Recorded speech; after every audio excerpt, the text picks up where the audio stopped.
Mindy Romero, Director of the Center for Inclusive Democracy at the USC Price School of Public Policy. Welcome to Behind Closed Doors, a 4-part webinar series exploring the entrenchment of racism in politics, U.S. politics, and its impact on political power and representation in communities. The series is hosted by the California Black Freedom Fund, the Latino Community Foundation, and the AAPI Civic Engagement Fund, as well as, of course, the Center for Inclusive Democracy and our home partners, the USC Price School of Public Policy.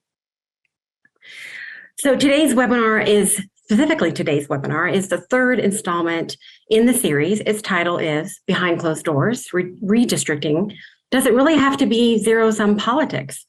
How multiracial coalitions have worked together to build political power for all. Before we start the conversation, I'd like to specifically thank the individuals from our partner organizations that were involved in every aspect of the planning of this series, and for which I'm greatly appreciative of for that partnership. Mark Philpott, Suk Lee, and Christian Arana. And I also want to thank James Woodson, who is not only a panelist today, but was very much involved with the putting together of this panel today and making everything possible. And I also want to acknowledge, of course, that February is Black History Month, and Price has a whole schedule of events and talks and conversations that it's having across the campus and across the school, and we're very grateful to be a part of that. So I'm going to turn it over now to Amy Dominguez-Arms. I'm just giving the opening remarks. She is our seasoned moderator. We're very grateful to have her. She's very well known in the nonprofit organizing world, in the conversation around redistricting, and of course in the philanthropic world. And she's currently a philanthropic nonprofit consultant. Again, her bio will be in the chat in just a moment. Amy, take it away. Thank you so much, Mindy. And I'm really thrilled and honored to facilitate today's conversations among some of the state's leading top organizers and thought leaders on creating an inclusive multiracial democracy. We're going to dive into their reflections on the conversation about race and representation in Los Angeles and beyond, and also learn from their experiences creating and sustaining multiracial coalitions focused on redistricting and other issues. So I'm really excited for this conversation and just so glad you can all join us today. So I'm going to invite the panelists to turn on their cameras while I do brief introductions of each of them. So we have on our panel today, Pablo Rodriguez, Executive Director of Communities for a New California, which builds power in California and the rural Sierra foothills, San Joaquin, Central and Imperial Valleys to create political will and economic change where communities prosper. We have Hector Sanchez, Deputy Director of Community Coalition, which works to transform the social and economic conditions in South Los Angeles and also serves as a national leader in the field of community organizing. James Woodson is Executive Director of the California Black Power Building Network, a united ecosystem of Black grassroots organizations working to change the lived conditions of Black Californians by dismantling systemic and anti-Black racism. And Cha Vang, Deputy Director of AAPIs for Civic Empowerment, which is a statewide network of grassroots organizations building progressive AAPI political power in California to advance racial and economic justice. So we're going to spend about the first 35 minutes or so hearing from the panelists. I'll be asking them questions, first about their work combating racism, and then their approach during redistricting. And then I'll open it up to your questions. So please feel free, starting now, to add your questions via the Q&A feature, because we really want to hear from you and respond to the topics that you're curious about. So again, thank you all. And I am going to put the first question to you, Hector.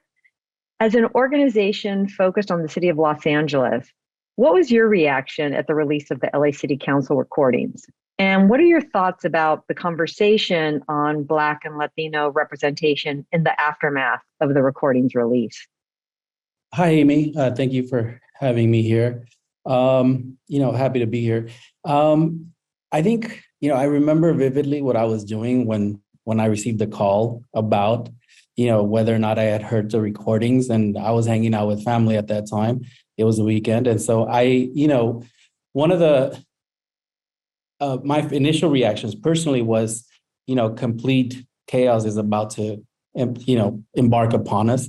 I think as an organization, our response was, having to one process, but quickly get into action mode and figure out exactly what is it that we need to do to respond to this, because this is definitely not the sentiment of organizations like Community Coalition and all the other organizations that you see here today. And so trying to do both the processing and then also getting into action was something that was a huge task at hand. I think, my initial thoughts is one, probably the most devastating points that was being raised in the recordings was, how do we build Latino power and at the expense of other communities, disempowered communities, especially Black community. When we think about, the devastation that the redistricting process can have, like, this is what exactly it can do. It can create communities that have been disempowered, that get removed from the political spectrum or decision making. And so to me, that was one of the biggest, I guess, points that was being raised, and the thing that personally feel like it created a responsibility for us as Latinos to think about exactly what anti-Blackness means in our communities. As Latinos, we have a responsibility, and so to really uplift the voices of our Black and brown of our Black brothers and sisters, and to me, this definitely lifted that. Thank you so much. And I'm going to ask the other panelists questions, but also feel free to reflect back on some of the comments of your colleagues. There's a lot here, obviously, to unpack. But Pablo, I wanted to turn it to you. Some have framed what happened on those recordings as an illegitimate way to solve a legitimate problem, the lack of Latino representation. But others have argued that what we heard were elected officials looking out for their own interests, not those of the community. So how do we think about the need to build community power juxtaposed to the building of power for elected officials who represent communities? Share some of your thoughts on that.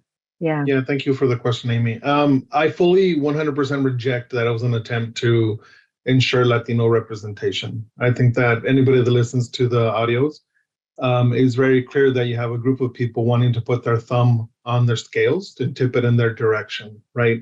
And it's not in regards to a community-wide benevolent effort for Latino representation. I think that it was more selfish, and it's clear, right, in regards to that of personal power, right, of being kingmakers behind the scenes, just like the way that we have here the title of the webinar today, Behind Closed Doors. When I heard the audios, I think the first thing that came to my mind was there was no better argument for having independent redistricting commissions, where we take the decision-making power out of the elected officials and make sure that it is in the hands of independent commissions that don't have a stake in the outcome, right? And there's ups and downs that we can see and that we've experienced with the state commission, the state independent commission.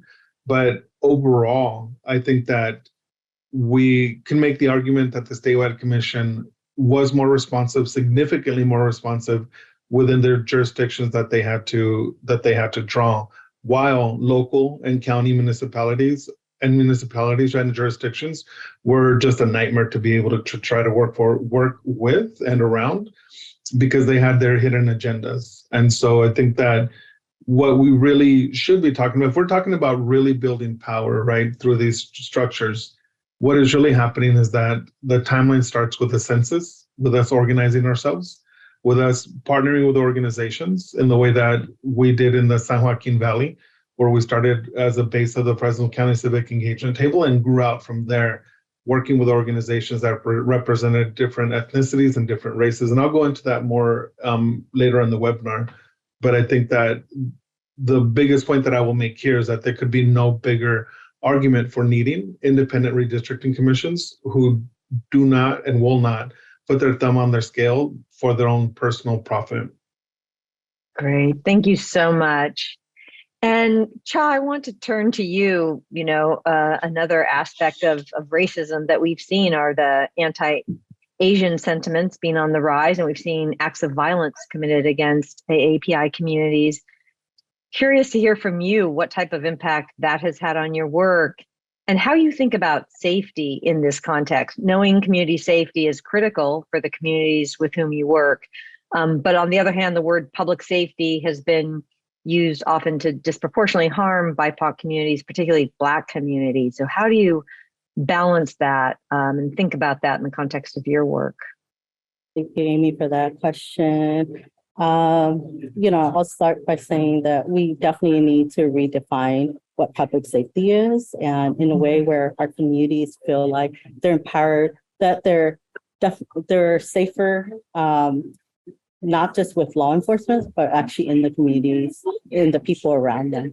But also, just to kind of pull it back to, and how you mentioned APIs for Civic Empowerment Education Fund is a network of incredible Asian American organizations across the state doing work in communities every day, before, during, and after the pandemic. And our organizations have been at the front lines of taking care, engaging in with their communities for a very long time. And I'll acknowledge that the Asian American community is also very diverse, and we have and all the work that we do have to be in language. And while the violence against our Asian American communities have increased, it is not new. And I think this is where we need to kind of the traditional media has really amplified the violence, which we know that it's not new to our communities, but it's also not lost on us that this violence is linked to the same violence other Black, Indigenous people of color communities have historically experienced. And the root of it is still the systems of oppression and white supremacy cultures that exist. And we think it's also very important to acknowledge the violence and the fears of our Asian American communities and their experiences and their feelings. At the same time, we continue to remind our folks that we always have taken care of ourselves, and that more law enforcement and this concept of law enforcement is public safety has never made it any safer for any of our communities. Mm-hmm. And as we are really talking about policies, where we are careful and clear that whatever policies, resources we are fighting for at all levels do not have a negative impact on other Black, Indigenous, and people of color communities. And at the same time, we also know that our work and the changes that we want for our Asian American communities are shared by our other communities. And we also can't achieve anything alone. And our work is actually in partnership with others. And I think for API forests we've been very fortunate to be able to build over the years with folks like Hector, Pablo, and James, so that we can actually check in, support each other in times like the LA crisis, right? I want to say a big impact on this that we've had is also the narrative work that we have to do in our communities, and with the traditional media and social media. It's like been uplifted as an important part of our work, right? That we as Asian Americans actually are not used as a wedge in these times of crisis, and also on important issues around police brutality, law enforcement, and that the violence that are happening in our communities are actually a part of a bigger problem that we need to address. And it's not just siloed in our communities, but it's actually in relationship with our Black, Indigenous, and people of color communities. Thank you so much, Cha. There's so much to unpack here, and I'm really glad to see there's already questions in the queue. So keep those questions coming. I know I've thought of many myself as follow-up.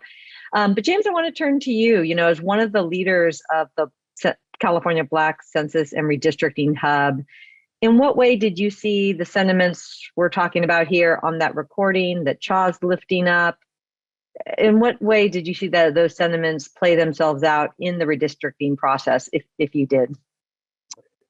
Yeah, Amy, first, let me just say, really just how honored I am to be on a panel with these other folks, including you. I think even though we certainly experienced sort of anti-Black racism during this process, I think having partnerships like the ones that we have with the organizations on this call and the people on this call really helped us to kind of navigate that situation. I think it was really to hear the LA City Council recordings, unfortunately, was really kind of triggering because I think a lot of the sentiments that we heard on those tapes were things that we either sort of indirectly experienced or sometimes directly experienced. And, I think it's important to say that while folks focus on maybe some of the more sort of blatant name calling that was on the tapes, there was actually a lot of different dynamics happening in those tapes. And, I kind of think about it on three different levels, right? There was sort of interpersonal racism going on where, Black children are being described as accessories, or, there was talk about actually beating a Black child, right? There's talks about, Indigenous folks being ugly and, just certain people being with the quote unquote Blacks, right? So you had this kind of interpersonal, kind of vicious name calling and just sentiments that were happening. And then you had sort of micro, what I call micro systemic pieces in it, where we actually had a whole process that was given over to an advisory committee, blown up by people who were on those tapes and using their positions of power to derail a process that really was looking to bring in the public, right? And then I think you have the kind of micro systemic pieces where, again, you kind of had, to Pablo's point, right? We see across the state that there are processes that are controlled, right? Not by the people, but by elected officials and people who are just trying to hold on to power. And I think that really sort of reflected our experience as leaders for the Black community in the redistricting process. So, for instance, the interpersonal, and maybe I'll describe it more so as inter-organizational piece is, we had folks, unfortunately, who we were actually in kind of coalition and partnership with, who were having behind closed doors conversations, right? Essentially talking about how Black folks, and us in particular, were going to use the summer of 2020 and everything that happened there to try to gain sympathy and to, use that somehow to our advantage, right? And so, again, I think the relationships we have helped us to realize sort of what we were facing and all that stuff. But, we had to deal with what it looks like to be in collaboration and coalition with somebody who would say those things behind closed doors, right? I think, as much as we had to deal with kind of a state process, unfortunately, we didn't have the capacity to do local redistricting as well. But as Pablo mentioned, you had processes all across the state where elected officials may not have been caught on tape, but were saying very similar things or acting in similar ways is what we saw happening in LA. So this is not just an LA problem, right? This is a full state, country issue. And then, again, on the macro level, right, we sort of have both the gutting of the Voting Rights Act that sort of, serve to protect the communities that all of us serve and care about. You had, inequities in census counts, right? Where we know that there are certain communities that are traditionally undercounted. And so that shows up, right, in redistricting. And then, right, coupled with the gutting of the VRA, we also had sort of a devaluing and undermining. One of the things that we lifted up during the state process was that there were packing sort of 14th Amendment constitutional issues, right? Knowing that a constitutional issue really sort of trumps even the VRA, that was largely sort of ignored when we would bring it up, right? And so I think, right, we know that racism acts on all three of those levels: the interpersonal, the kind of microsystemic, and the macrosystemic. And I think we heard the same thing on those tapes. And I think we certainly experienced that sort of being involved in the process, at least on the state level, in all three of those levels. So, but again, I think the partnerships that we had, the relationships we built really helped us to kind of navigate those and ultimately got us, I think, the results that we were looking for. But it certainly was a challenge. Yeah. Thank you so much, really, James, for your thoughtful remarks and lifting up these various facets, that need to be thought about, addressed. Again, such a rich first part of our conversation. I'm glad to see there's questions in the queue. We're going to now dive into redistricting, which one of you noted, is where a lot of these tensions really can play themselves out. And it's such a critical process for representation for the decade ahead. So we're going to hear from all of you as to how you approach this, and in particular, many of you looking to multiracial coalitions to execute on this work. So Hector, let me start with you. Community Coalition has a long history of building bridges across race in South Los Angeles. And out of that work, you formed the People's Bloc, a multiracial table intended to build an intersectional approach to the redistricting process. Can you tell us a little bit more about why you decided to convene the People's Bloc, what approach you used to hold together a big, diverse, multiracial coalition? And again, were there specific strategies or tactics you used to hold that coalition together during the process? Sure. So, I think that the redistricting process as a whole is a process that tries to prevent people from actually engaging, right? It tries to make it such an obscure process that people don't feel like they can participate in any way, shape, or form, or that they don't have the skill set, right, to be able to participate in redistricting. But yet it has such, huge impact in the way that our communities are being governed. And so I think, because of the decades of work that we've been doing around multiracial coalition, it only made sense that we needed to bring, folks together throughout the county, throughout the city, the state, to really think about how do we engage our communities around this process that seems to be so obscure, and at the same time deal with some of the tensions that automatically, as folks have raised, are created through this redistricting process. And so, we were able to build a pretty successful block that at the core had equity and solidarity as one of its core values, and committing itself to communities that have historically been oppressed and ignored, with this process putting them in the forefront. This coalition, this multiracial coalition, really unified around the overall goal of using this opportunity to figure out how do we dismantle or chip away at white supremacy, which I feel at the core is what we've had to deal with. And let me just preface by saying that this process of redistricting is a process that is already against us. It's putting communities already against each other.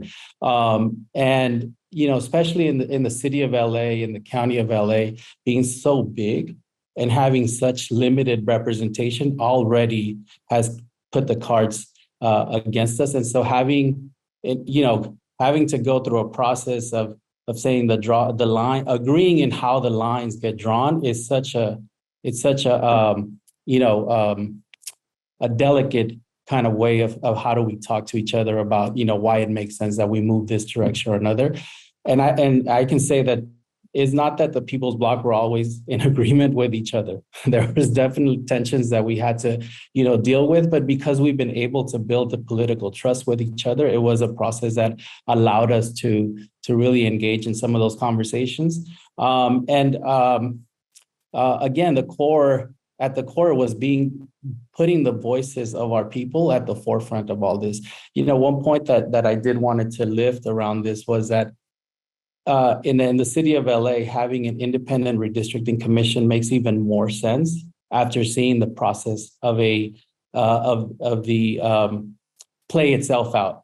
One, you had a commission that had elected officials appoint, right, their representatives. And then when those representatives weren't doing the will of those elected officials, they get removed. And then someone else was being placed into that position, and so on and so forth. And then, it obviously was a just for show. It was a lot of work just for show, because at the end of the day, when it was presented to city council, it was just, scratch and said, we're going to do it ourselves. And so to me, to Pablo's point, it definitely lifted the notion that we need to have a real, true independent redistricting commission. But again, just the purpose of the People's Bloc was really to ensure that the redistricting process was guided by principles of solidarity and racial equity that included substantive grassroots leadership to try to increase power and representation for our BIPOC communities. And so we were able to come up with solidarity maps. That was an outcome that increased political power for our communities. We involved hundreds of thousands of people in the process, community residents in the process, held focus groups, held community meetings where these maps were presented to try to engage them. And we were able to build a powerful alliance of really power building constituency-based organizations that helped inform these maps. So we're very proud of the work that we did. I think that to me, it created a lot of opportunities of what's to come and what can be. Great, thank you so much. And I'm just going to ask a few more questions of the panel, and then we're going to turn to audience questions. So again, keep adding those into the queue. Let me turn to you now, Pablo. You all convened a similar table in the Central Valley where multiple communities of color came together to do redistricting and advocate for joint maps. Can you tell us a little bit more about that coalition and what approaches you used to help navigate conflicts, and how the experience went?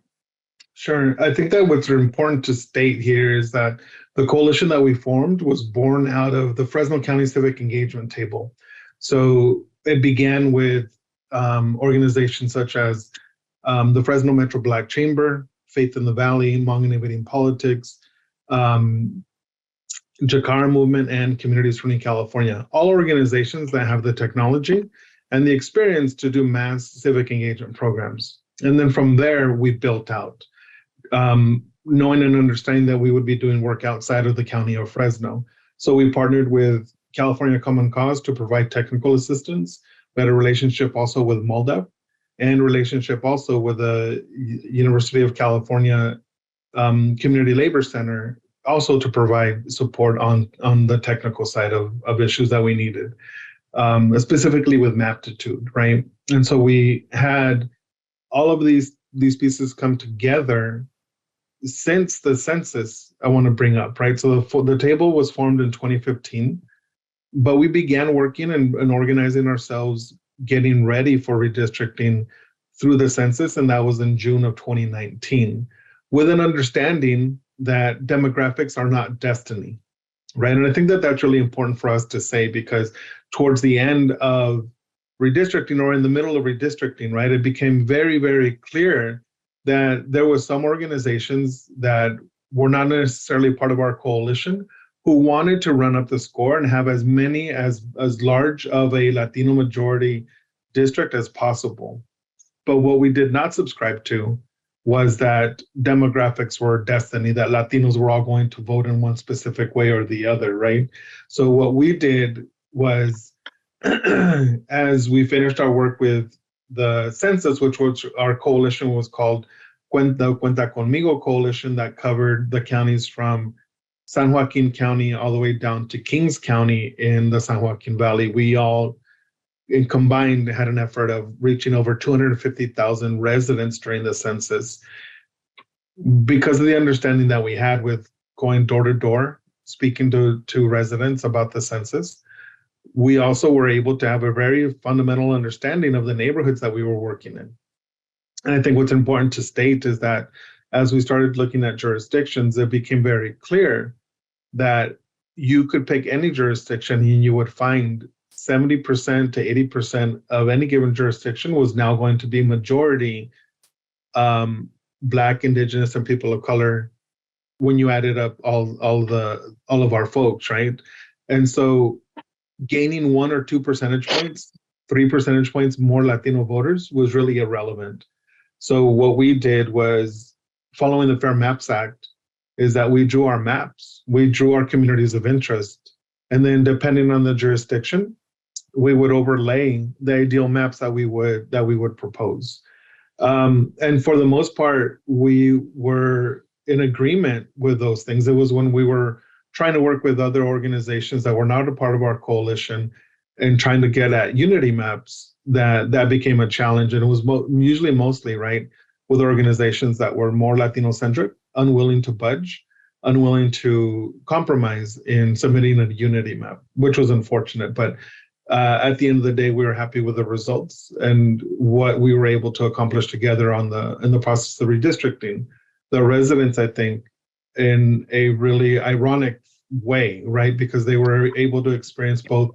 I'll give the example of the Fresno County Board of Supervisors and the city of Fresno City Council, who are on ideological opposite spectrums. The supervisors, super conservative, the City Council of Fresno being more left-leaning, did exactly the same thing. They did exactly the same thing and ultimately chose their own maps. They had advisory committees, which was a farce. And our residents that we worked with, our volunteers that we worked with, were able to see the process and how it was flawed and how it is that we need to be better and how it is that we need to be best prepared. So I think that what we are looking at now is preparation going into 2028 that leads, right, and understanding census triggers, redistricting. That needs to be a program that's together and not separate the way that we did it this last cycle. And that redistricting, depending on the jurisdiction, will be a really long, labor-intensive process that we need to be better prepared for, with not just volunteers, but paid staff to sit in and track jurisdictions and decisions that they're making during these long meetings, right? And I think that, yeah, I mean, I'll close there, and forgive me, I don't mean to be long-winded, but I think that the biggest thing that I could say about the coalition and the way that we were able to navigate differences is just to state demographics are not destiny. We knew as community-based organizations that do voter engagement that there was a lot of work to do to engage voters after the fact. And just because of their ethnicity did not mean that they were going to vote in any particular way. You still need to engage them, especially in jurisdictions throughout California, but I will highlight the San Joaquin Valley, where you can pick your jurisdiction and 30% of any given jurisdiction or no party preference. And through polling and research that we have done internally ourselves, through Data for Social Good and our Fresno County Civic Engagement Table, know that those 30% of the no party preference voters do not believe the Democrats, nor do they believe the Republicans are the good guys. So there's a lot of work to be done in order to engage and build trust in the whole process.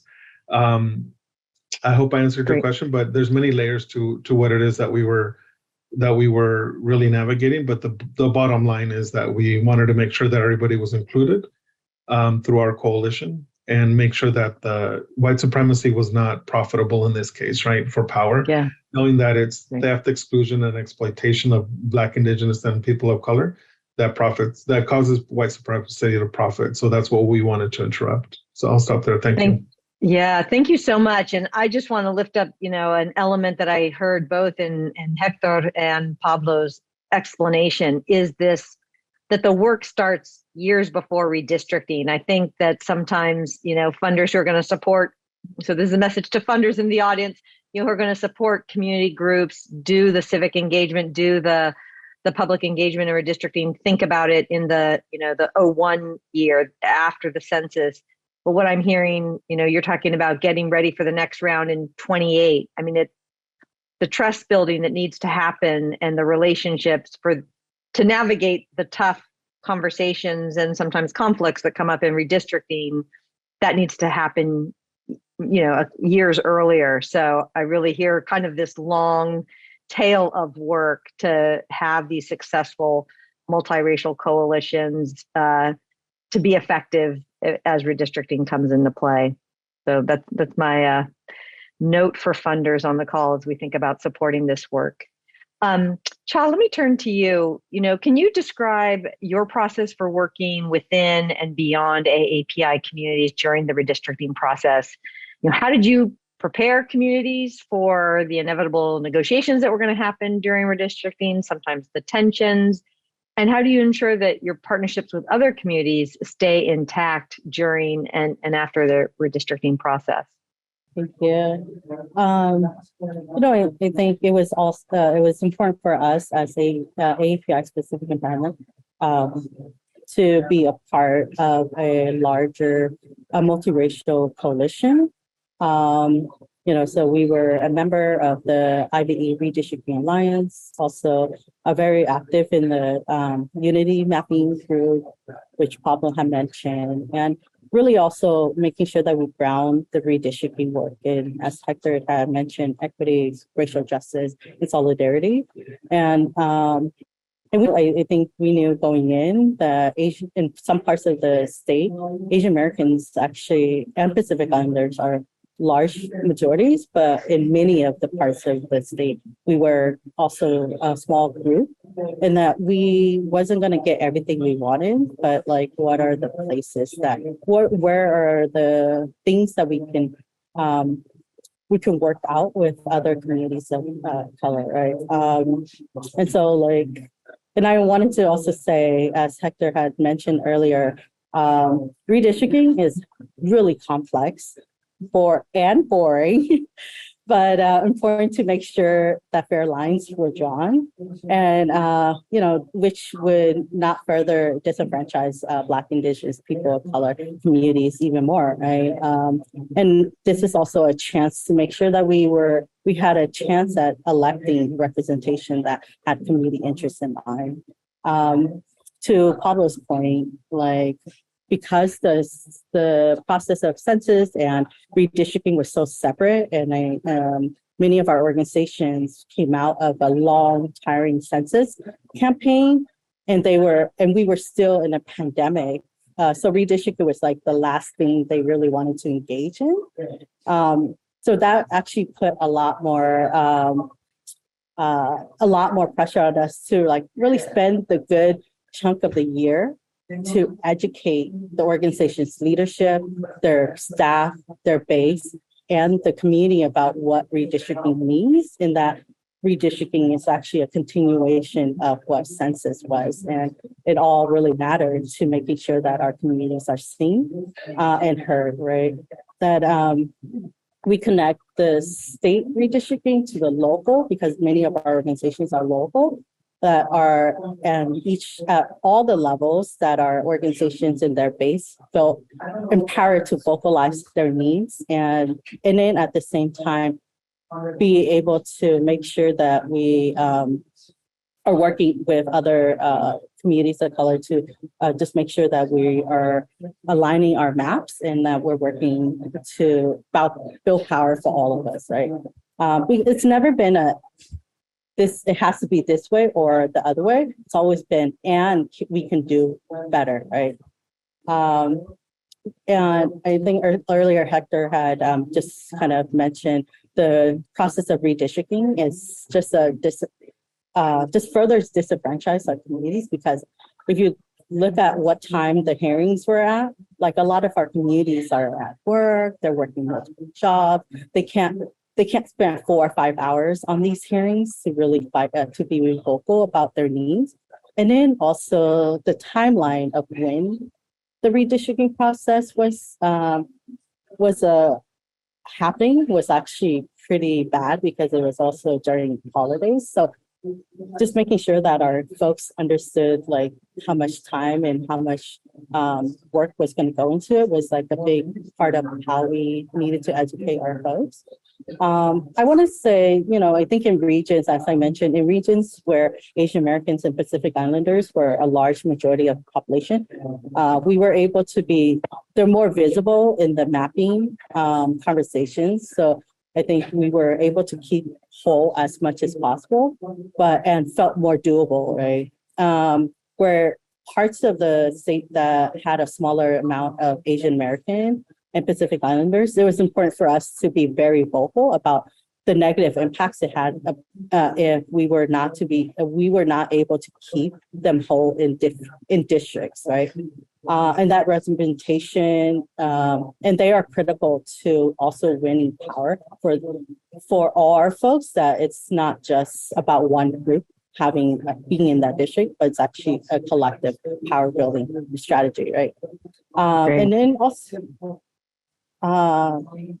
also to just make sure that, as I mentioned, making sure that we knew, as we said, we knew that we wasn't going to get everything, but what was some of the things that we can let go, and some of the things that we were like, no, this is not how it should be, and we are going to continue fighting for it, and prepping people to be able to testify and making and having these conversations in our coalitions was like really critical, right? And having allies with other organizations have been like such a great thing for us to be able to be like, let's have an honest conversation about what it means to cut out Asian Americans from this district, or cut them into different parts of into different pieces, right? And I'll just also address the tension conversation. I think we had a moment in one of our mapping, during the mapping session or during the hearings where we had some, our South Asian communities calling in and pushing some of the boundaries up north and really crossing where we had agreed with our Indigenous folks around, actually, this is like too far up. And so API Force, being a part of the coalition and the alliance, and then having partners on the ground who had connections, who have these base calling, was like, how far can we push up, and how much can we actually move folks to like compromise somewhere? That was like really critical to making sure that our relationships and then our relationship with the organizations are intact, and also that we are working with other communities of color to really draw a map that is fair for all our communities. Great, thank you so much. And then, so my last question, then we're going to open up. We have a lot in the queue, so we'll try to get to those really quickly. But James, maybe you could just wrap us up on this and share how did you prepare your team and the coalition for the redistricting process, knowing that there were, some of these issues, in particular, anti-Black sentiments that might exist within other communities of color, which you may have been seeking to partner and engage. How do you prepare folks to engage in this process?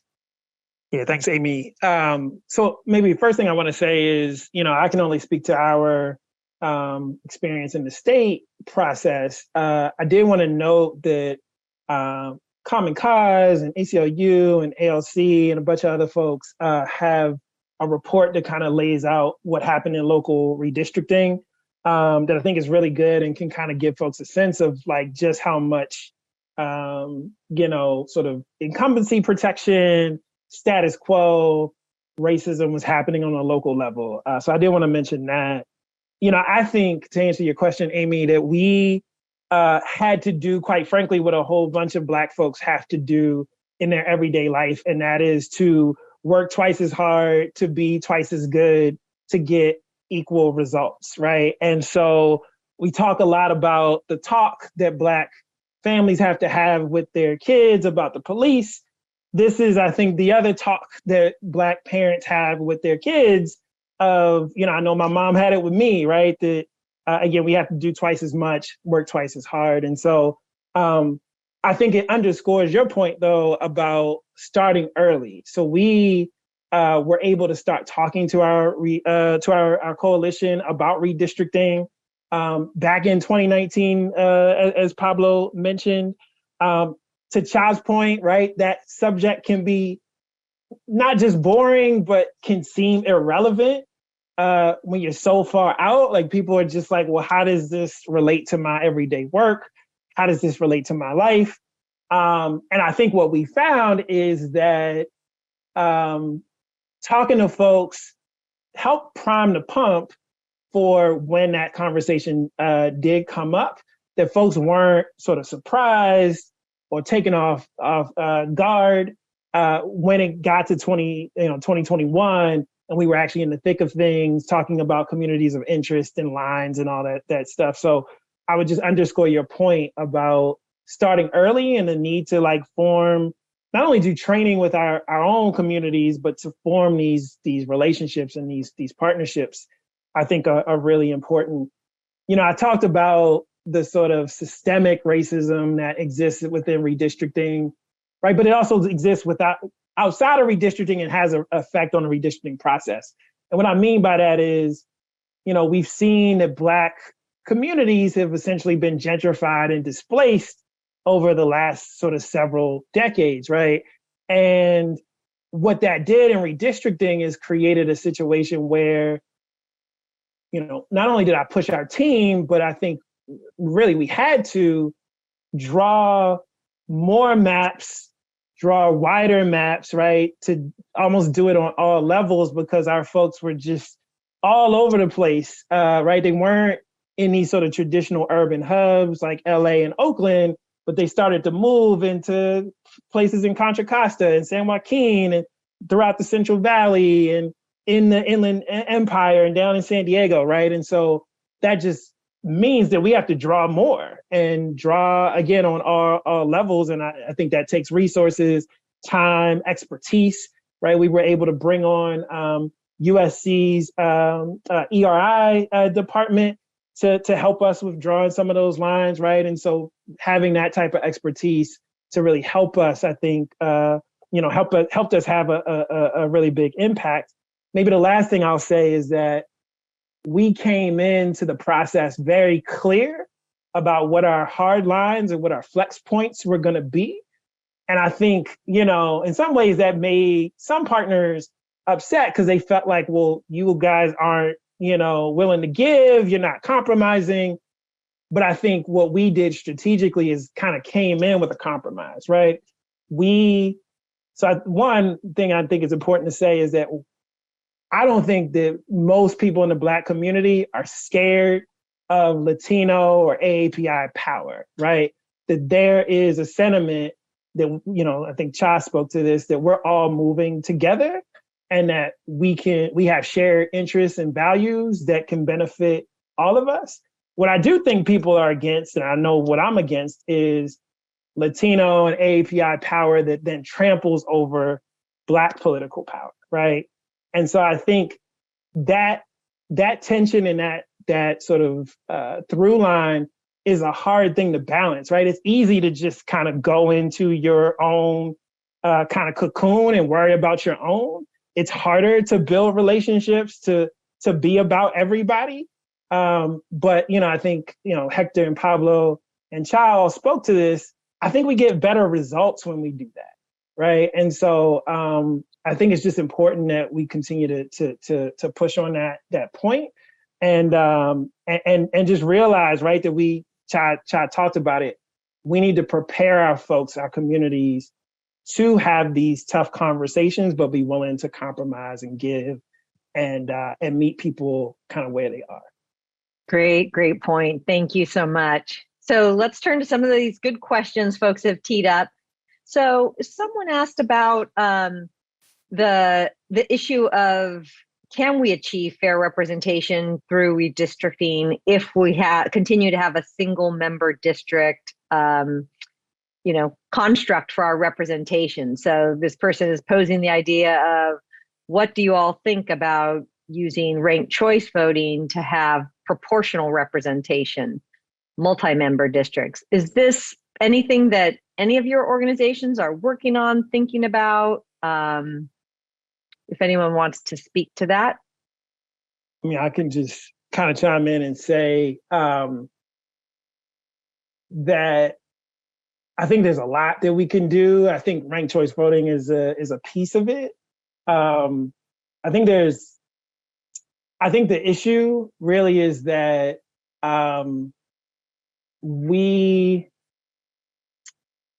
that the country and the state hasn't fully lived into the democratic values that we think we have, right?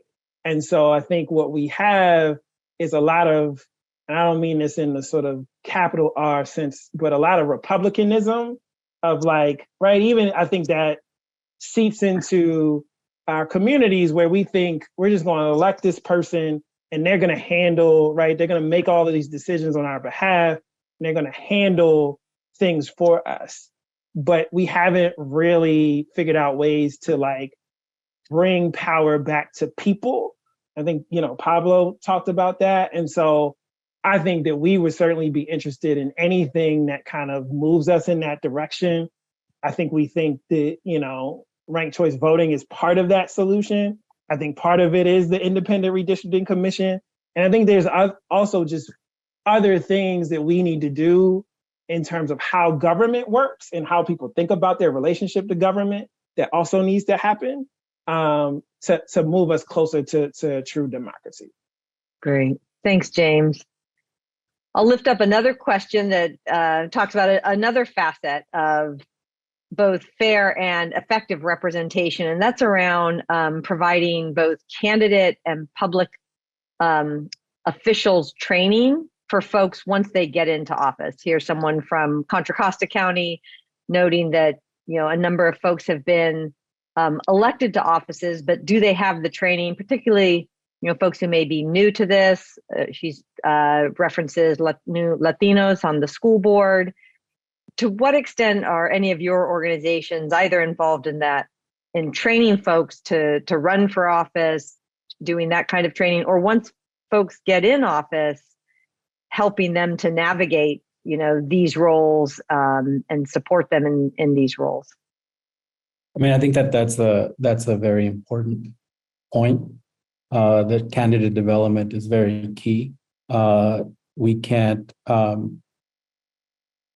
just to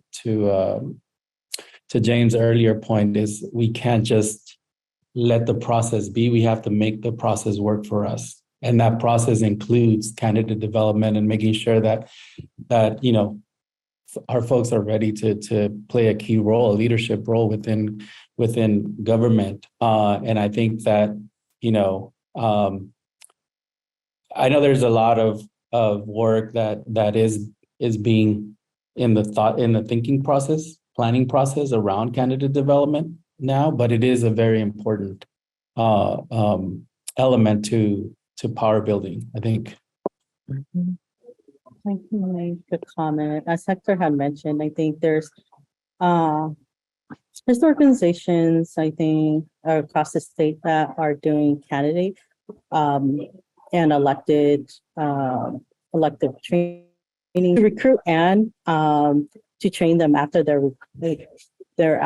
after they are elected. I think the biggest piece is like we always hope that there's more people who are interested in to get those trainings, but we also know that once they get elected, it's like, how do we continue to keep them accountable? Because the trainings, I think, is only so good to like recruit folks, but I feel like it's less desirable for our electeds once they get into office. So how do you actually build these relationships with them and continue to work with them to make sure that you're holding them accountable, but also supporting, right? Because we know that once you get into office, as much as you are progressive going in, like it does get a little lonely. And then there's also a lot of systems and bureaucracy that is working against you and sometimes with you.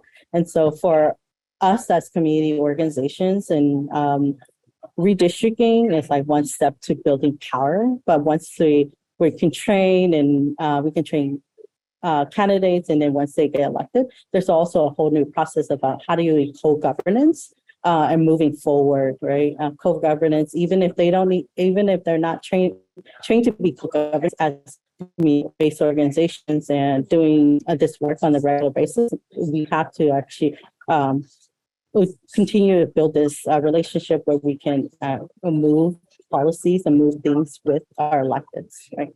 Great. Thank you so much. Well, I know we're coming to time almost to wrap up. And so I want to just give each panelist a minute or two for a closing remark. And the question is, based on what we've learned in this cycle and your, together decades of experience in organizing and in civic engagement and in democracy, how do we enhance prospects for multiracial solidarity and redistricting in the next cycle? And feel free to offer suggestions for community-based groups, for funders, for the commission, the state commission, for local commissions. There's a lot that we can all do, but I will invite you to share your ideas for any one of these actors or multiple of them in terms of what we need to do to enhance prospects for multiracial solidarity. So whoever is so moved, please feel free to start. I can start. Great, Cha. I feel like we keep emphasizing this throughout the webinar, but I feel like we have to start early, and then start 2030 and 31. It's like a fast approach, and so this work needs to be started early. Also, a continued funding for organizations so that they can have the dedicated staff to really move this work. It's not easy, and it's not like, and it's also pretty time consuming. And so it's like a process of like, we start with census and then we go into redistricting and like prepping folks into it, right?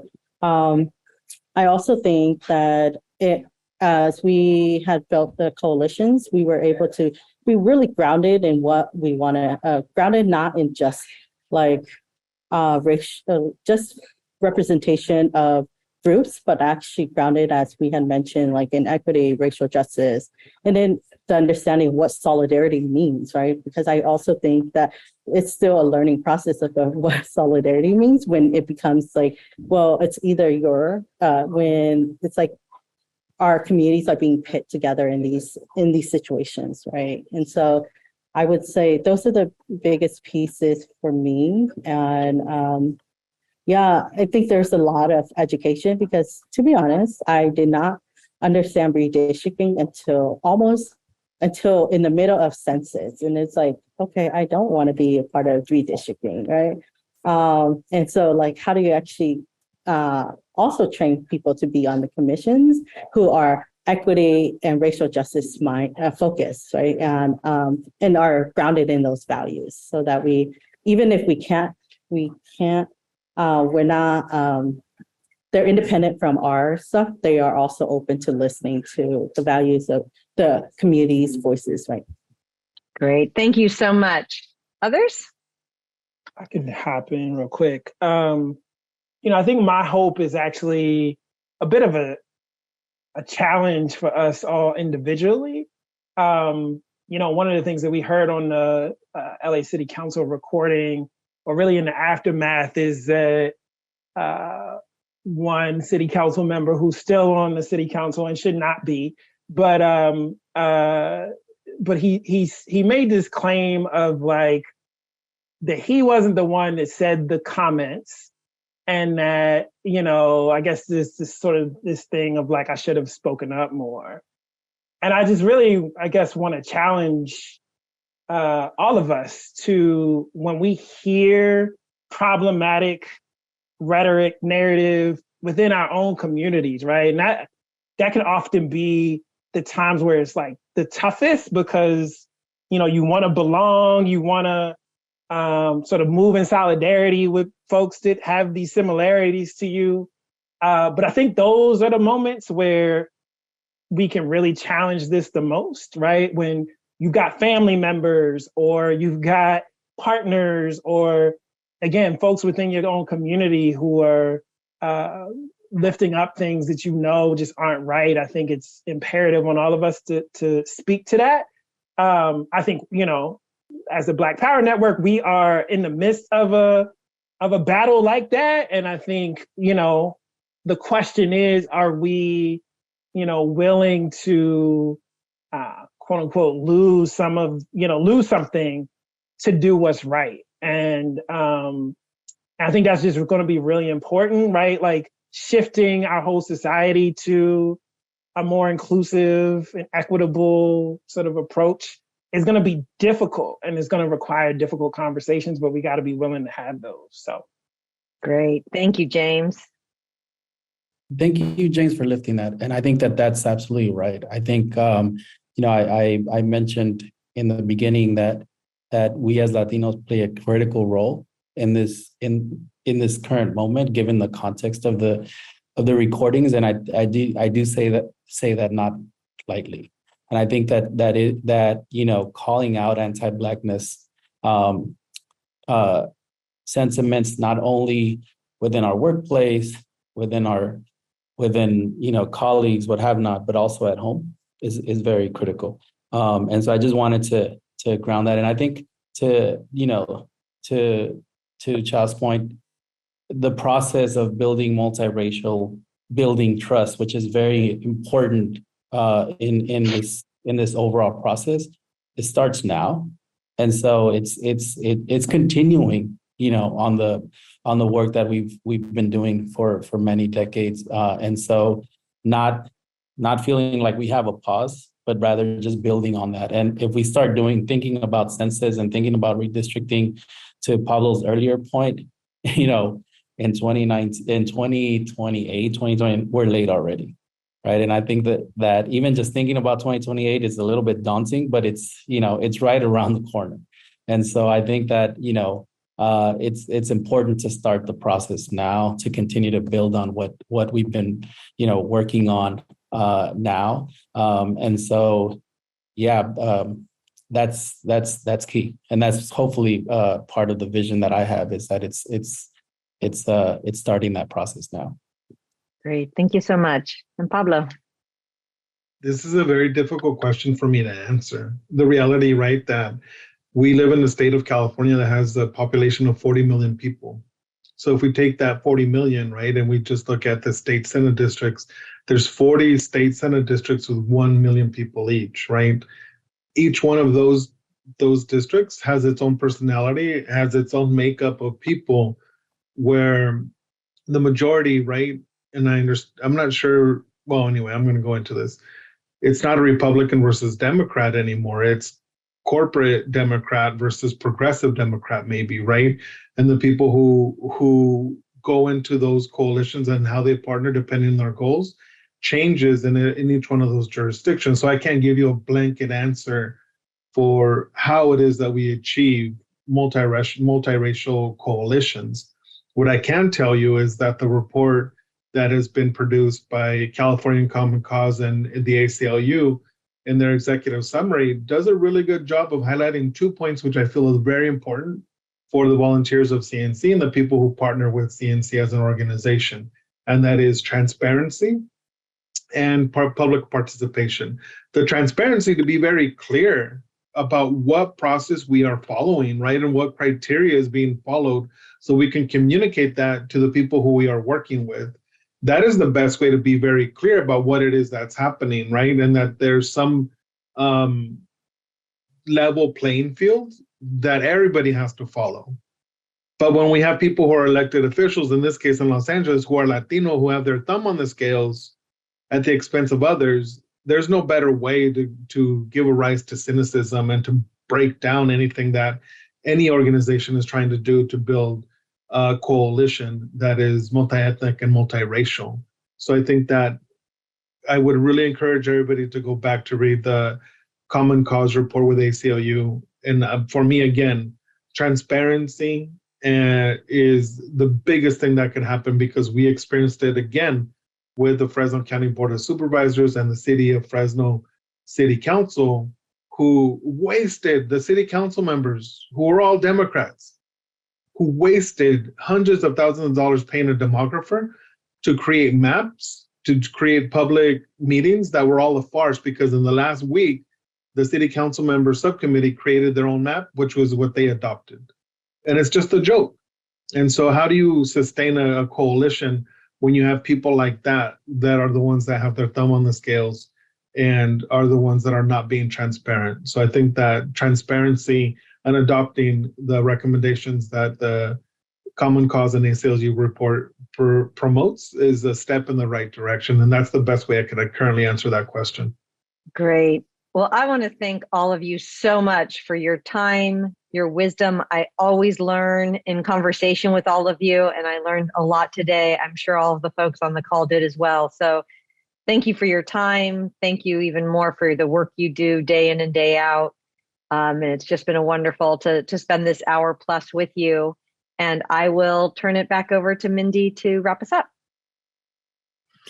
Thanks, Amy. And yes, as a reminder, we are formally going to 1:15 today, but obviously we're going to end a little early. I want to thank Amy very much for taking the time today to moderate this panel, and so skillfully as you have. Greatly appreciated. Such an important conversation. And of course, thank our panelists, Pablo and Cha and Hector and James, and all of you for joining us.